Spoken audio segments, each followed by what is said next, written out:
From the years 1894 to 1901 inclusive, Mr. Sherlock Holmes was a very busy man. It is safe to say that there was no public case of any difficulty in which he was not consulted during those 8 years, and there were hundreds of private cases, some of them of the most intricate and extraordinary character, in which he played a prominent part. Many startling successes and a few unavoidable failures were the outcome of this long period of continuous work. As I have preserved very full notes of all these cases, and was myself personally engaged in many of them, it may be imagined that it is no easy task to know which I should select to lay before the public. I shall, however, preserve my former rule, and give the preference to those cases which derive their interest not so much from the brutality of the crime as from the ingenuity and dramatic quality of the solution. For this reason I will now lay before the reader the facts connected with Miss Violet Smith, the solitary cyclist of Charlington, and the curious sequel of our investigation, which culminated in unexpected tragedy. It is true that the circumstance did not admit of any striking illustration of those powers for which my friend was famous, but there were some points about the case which made it stand out in those long records of crime from which I gather the material for these little narratives. On referring to my notebook for the year 1895, I find that it was upon Saturday the 23rd of April that we first heard of Miss Violet Smith. Her visit was, I remember, extremely unwelcome to Holmes, for he was immersed at the moment in a very abstruse and complicated problem concerning the peculiar persecution to which John Vincent Harden, the well-known tobacco millionaire, had been subjected. My friend, who loved above all things precision and concentration of thought, resented anything which distracted his attention from the matter in hand, and yet, without a harshness which was foreign to his nature, it was impossible to refuse to listen to the story of the young and beautiful woman, tall, graceful, and queenly, who presented herself at Baker Street late in the evening and implored his assistance and advice. It was vain to urge that his time was already fully occupied, for the young lady had come with the determination to tell her story, and it was evident that nothing short of force could get her out of the room until she had done so.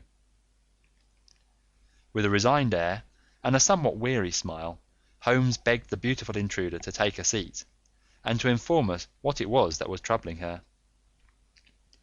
"At least it cannot be your health," said he, as his keen eyes darted over her. "So ardent a bicyclist must be full of energy." She glanced down in surprise at her own feet, and I observed the slight roughening of the side of the sole caused by the friction of the edge of the pedal.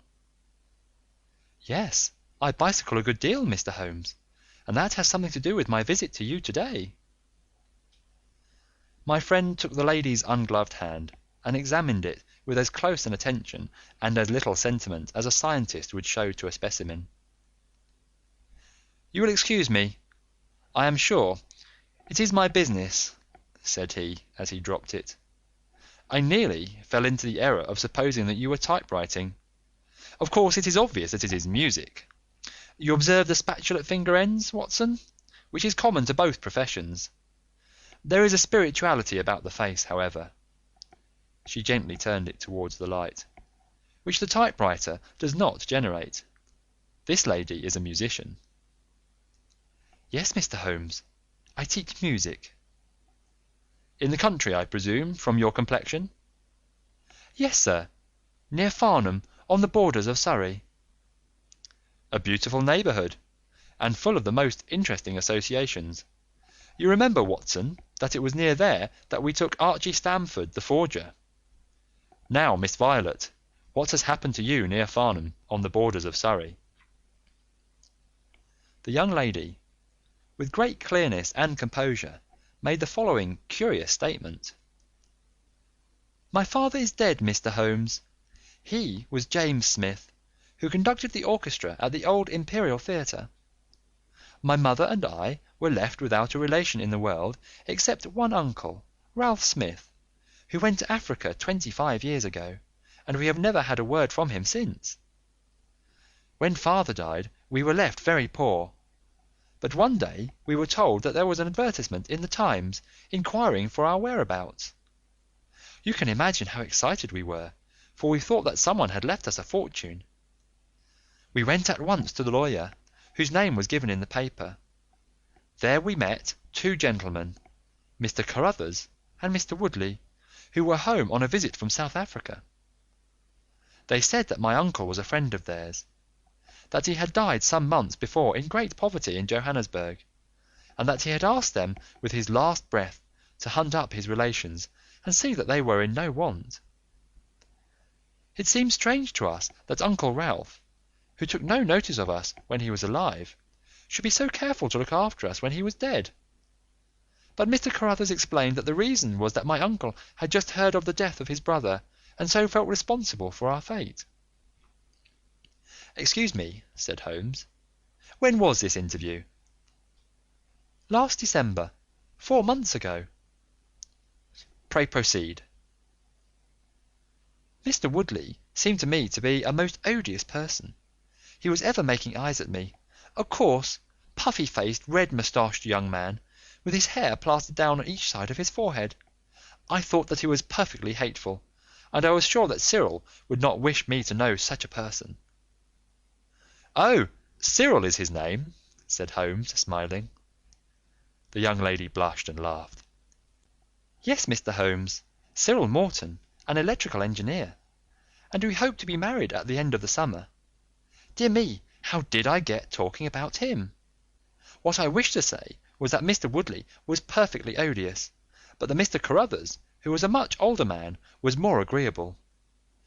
He was a dark, sallow, clean-shaven, silent person, but he had polite manners and a pleasant smile.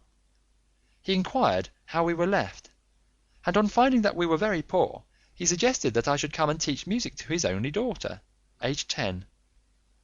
I said that I did not like to leave my mother, on which he suggested that I should go home to her every week-end, and he offered me 100 a year, which was certainly splendid pay. So I ended by accepting, and I went down to Chiltern Grange, about 6 miles from Farnham. Mr. Carruthers was a widower, but he had engaged a lady housekeeper, a very respectable elderly person called Mrs. Dixon, to look after his establishment. The child was a dear, and everything promised well.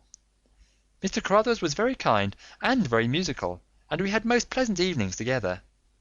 Every week-end I went home to my mother in town. The first flaw in my happiness was the arrival of the red-moustached Mr. Woodley.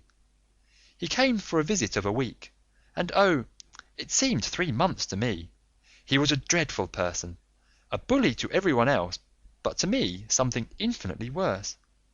He made odious love to me, boasted of his wealth, said that if I married him I could have the finest diamonds in London, and finally, when I had nothing to do with him, he seized me in his arms one day after dinner. He was hideously strong, and swore that he would not let me go until I had kissed him. Mr. Carruthers came in and tore him from me, on which he turned upon his own host, knocking him down and cutting his face open. That was the end of his visit, as you can imagine. Mr. Carruthers apologized to me next day, and assured me that I should never be exposed to such an insult again. I have not seen Mr. Woodley since. And now, Mr. Holmes, I come at last to the special thing which has caused me to ask your advice today. You must know that every Saturday forenoon I ride on my bicycle to Farnham Station, in order to get the 12:22 to town. The road from Chiltern Grange is a lonely one, and at one spot it is particularly so, for it lies for over a mile between Charlington Heath upon one side, and the woods which lie round Charlington Hall upon the other. You could not find a more lonely tract of road anywhere, and it is quite rare to meet so much as a cart or a peasant until you reach the high road near Crooksbury Hill. 2 weeks ago I was passing this place when I chanced to look back over my shoulder, and about 200 yards behind me I saw a man, also on a bicycle.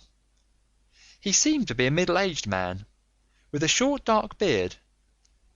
I looked back before I reached Farnham, but the man was gone, so I thought no more about it.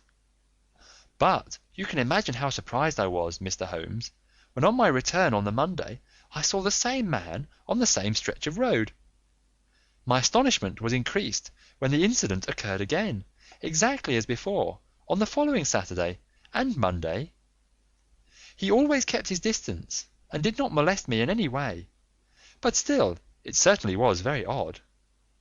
I mentioned it to Mr. Carruthers, who seemed interested in what I said, and told me that he had ordered a horse and trap, so that in future I should not pass over these lonely roads without some companion. The horse and trap were to have come this week, but for some reason they were not delivered, and again I had to cycle to the station. That was this morning. You can think that I looked out when I came to Charlington Heath, and there, sure enough, was the man, exactly as he had been 2 weeks before. He always kept so far from me that I could not clearly see his face, but it was certainly someone whom I did not know. He was dressed in a dark suit with a cloth cap. The only thing about his face that I could clearly see was the dark beard. Today I was not alarmed, but I was filled with curiosity, and I determined to find out who he was and what he wanted. I slowed down my machine, but he slowed down his. Then I stopped altogether, but he stopped also. Then I laid a trap for him. There was a sharp turning of the road, and I pedalled very quickly round this, and then I stopped and waited. I expected him to shoot round and pass me before he could stop, but he never appeared. Then I went back and looked round the corner. I could see a mile of road, but he was not on it. To make it the more extraordinary, there was no side road at this point down which he could have gone. Holmes chuckled and rubbed his hands. "This case certainly presents some features of its own," said he. "How much time elapsed between your turning the corner and your discovery that the road was clear?" 2 or 3 minutes. "Then he could not have retreated down the road. And you say that there are no side roads?" "None." "Then he certainly took a footpath, on one side or the other." "He could not have been on the side of the heath, or I should have seen him." "So, by the process of exclusion, we arrive at the fact that he made his way toward Charlington Hall, which, as I understand, is situated in its own grounds on one side of the road. Anything else?" "Nothing, Mr. Holmes, save that I was so perplexed that I felt I should not be happy until I had seen you and had your advice." Holmes sat in silence for some little time. "Where is the gentleman to whom you are engaged?" he asked at last. "He is in the Midland Electrical Company at Coventry." "He would not pay you a surprise visit?" "Oh, Mr. Holmes, as if I should not know him." "Have you had any other admirers?" "Several, before I knew Cyril." "And since?" "There was this dreadful man, Woodley, if you can call him an admirer." "No one else?" Our fair client seemed a little confused. "Who was he?" asked Holmes. "Oh, it may be a mere fancy of mine, but it had seemed to me sometimes that my employer, Mr. Carruthers, takes a great deal of interest in me. We are thrown rather together. I play his accompaniments in the evening. He has never said anything. He is a perfect gentleman, but a girl always knows." "Ha!" Holmes looked grave. "What does he do for a living?" "He is a rich man." "No carriages or horses?" "Well, at least he is fairly well to do, but he goes into the city 2 or 3 times a week. He is deeply interested in South African gold shares." "You will let me know any fresh developments, Miss Smith. I am very busy just now, but I will find time to make some inquiries into your case. In the meantime, take no step without letting me know. Goodbye, and I trust that we shall have nothing but good news from you." "It is part of the settled order of nature that such a girl should have followers," said Holmes. He pulled at his meditative pipe. "But for choice, not on bicycles in lonely country roads. Some secretive lover, beyond all doubt. But there are curious and suggestive details about the case, Watson." "That he should appear only at that point?" "Exactly. Our first effort must be to find who are the tenants of Charlington Hall. Then, again, how about the connection between Carruthers and Woodley, since they appear to be men of such a different type? How come they both to be so keen upon looking up Ralph Smith's relations? One more point. What sort of menage is it which pays double the market price for a governess, but does not keep a horse, although 6 miles from the station? Odd, Watson, very odd." "You will go down?" "No, my dear fellow, you will go down. This may be some trifling intrigue, and I cannot break my other important research for the sake of it. On Monday you will arrive early at Farnham. You will conceal yourself near Charlington Heath. You will observe these facts for yourself, and act as your own judgment advises. Then, having inquired as to the occupants of the hall, you will come back to me and report. And now, Watson, not another word of the matter until we have a few solid stepping stones on which we may hope to get across to our solution." We had ascertained from the lady that she went down upon the Monday by the train which leaves Waterloo at 9:50, so I started early and caught the 9:13. At Farnham Station I had no difficulty in being directed to Charlington Heath.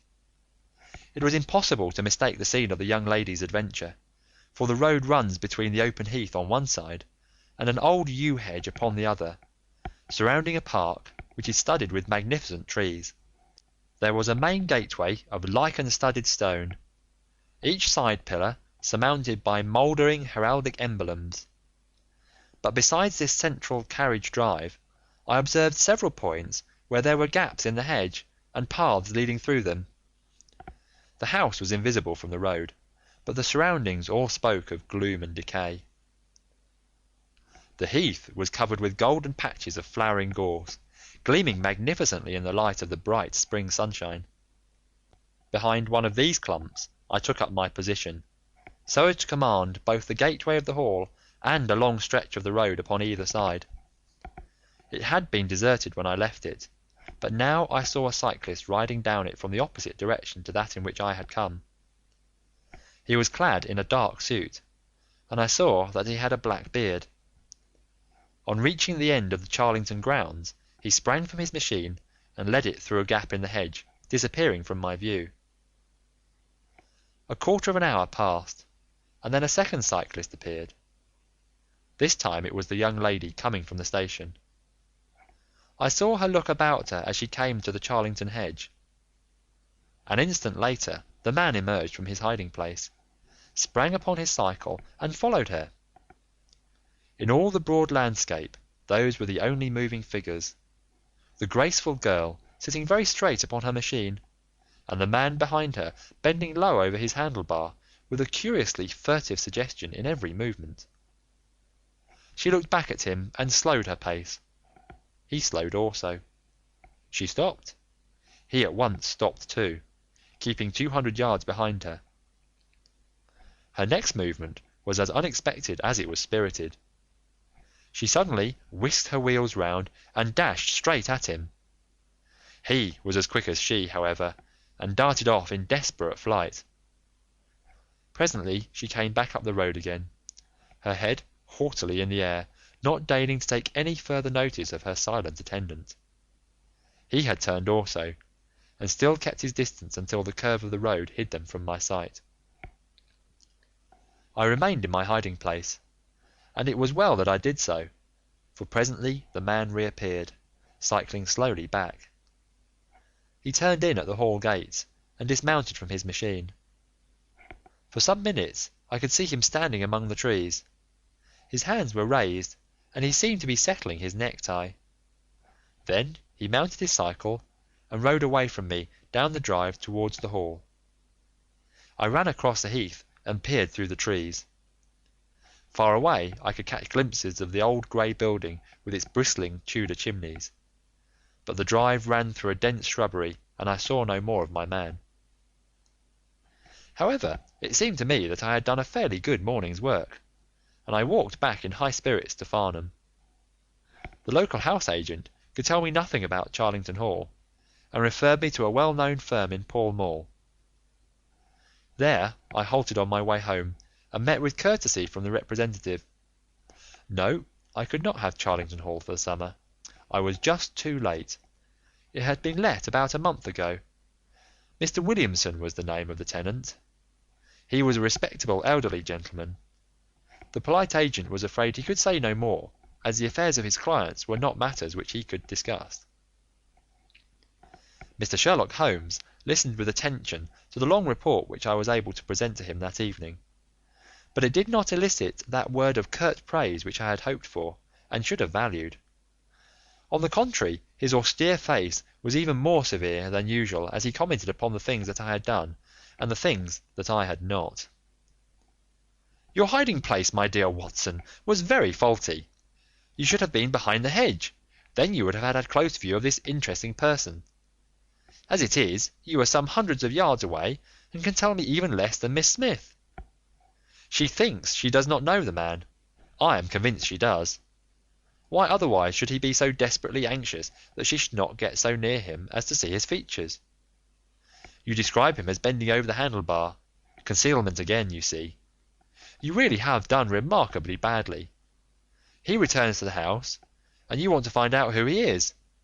You come to a London house agent." "What should I have done?" I cried, with some heat. "Gone to the nearest public house. That is the centre of country gossip. They would have told you every name from the master to the scullery maid. Williamson? It conveys nothing to my mind. If he is an elderly man, he is not this active cyclist who sprints away from that young lady's athletic pursuit. What have we gained by your expedition? The knowledge that the girl's story is true? I never doubted it. That there is a connection between the cyclist and the Hall? I never doubted that either.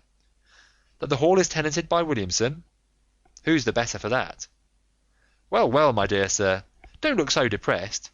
We can do little more until next Saturday, and in the meantime I may make one or two inquiries myself.